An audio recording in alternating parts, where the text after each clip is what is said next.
Assalamualaikum warahmatullahi wabarakatuh. Di sini kami dari kelompok 2 yang akan mempresentasikan tentang mendefinisikan dan memperbaiki masalah.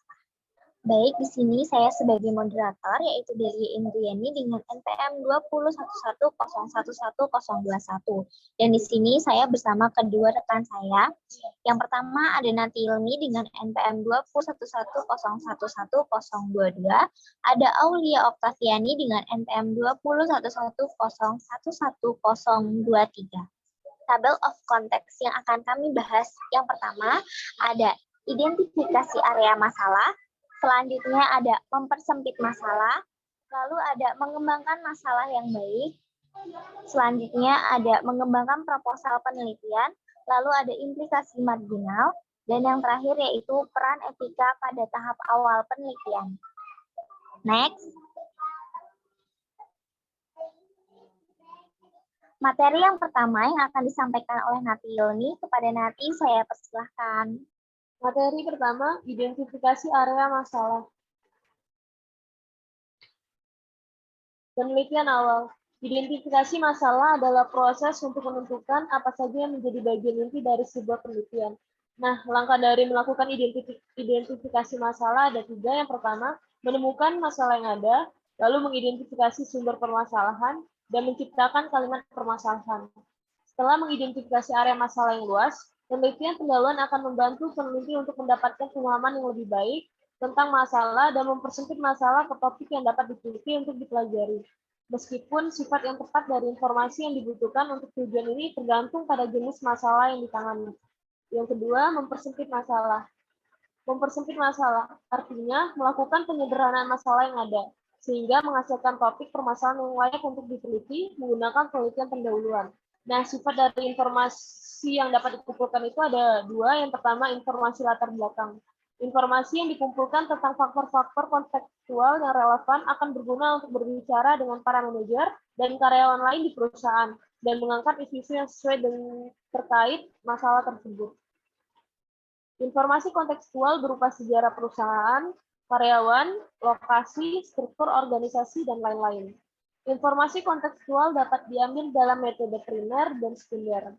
Lalu ada informasi tentang topik atau bidang subjek, tinjauan yang cermat terhadap buku teks, artikel jurnal, prosedur konferensi, dan materi lainnya yang diterbitkan dan tidak diterbitkan. Memastikan bahwa kita masih memiliki kesadaran dan pemahaman menyeluruh tentang pekerjaan saat ini dan sudut pandang subjek daerah. Baik, selanjutnya yang ketiga yaitu mengembangkan masalah yang baik.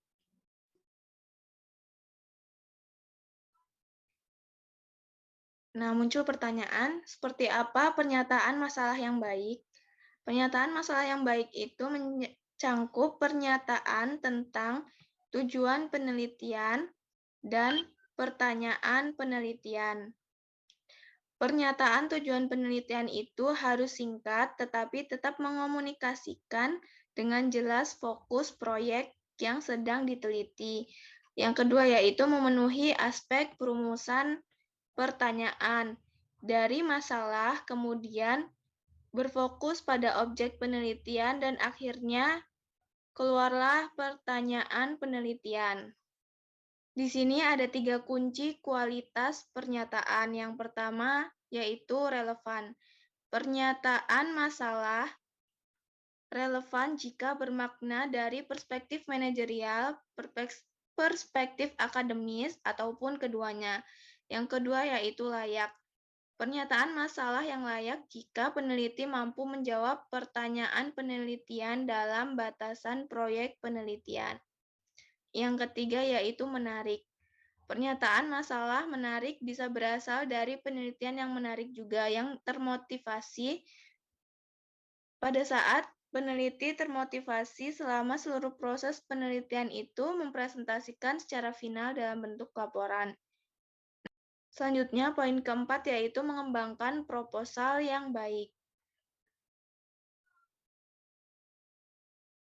Proposal yang baik yaitu memuat yang pertama judul karya, yang kedua yaitu latar belakang pendidikan, ketiga pernyataan masalah, yang berisi tujuan penelitian dan pertanyaan penelitian. Selanjutnya yang keempat yaitu ruang lingkup penelitian. Kelima, relevansi penelitian. Keenam, desain penelitian dengan rincian. Yang pertama, jenis studi, metode pengumpulan.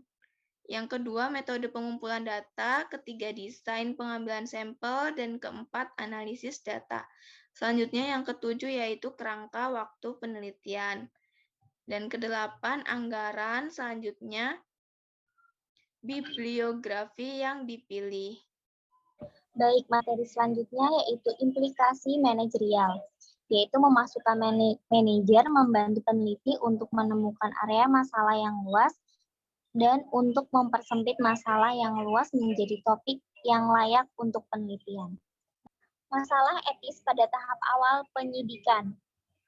Yang pertama, ada tanggapan atau pendapat responden dirahasiakan oleh pewawancara, lalu ada tanggapan individu tidak akan diungkapkan kepada siapapun dalam organisasi, lalu ada calon responden tidak boleh dipaksa untuk berpartisipasi dalam penelitian, ada responden memiliki hak untuk dilindungi bahwa bahaya fisik atau psikologis, selanjutnya ada responden memiliki hak atau privasi dan kerahasiaan, lalu ada harus menghindari upaya mendapatkan informasi dengan cara menipu. Sekian presentasi yang bisa kami sampaikan. Kurang lebihnya kami mohon maaf. Wassalamualaikum warahmatullahi wabarakatuh.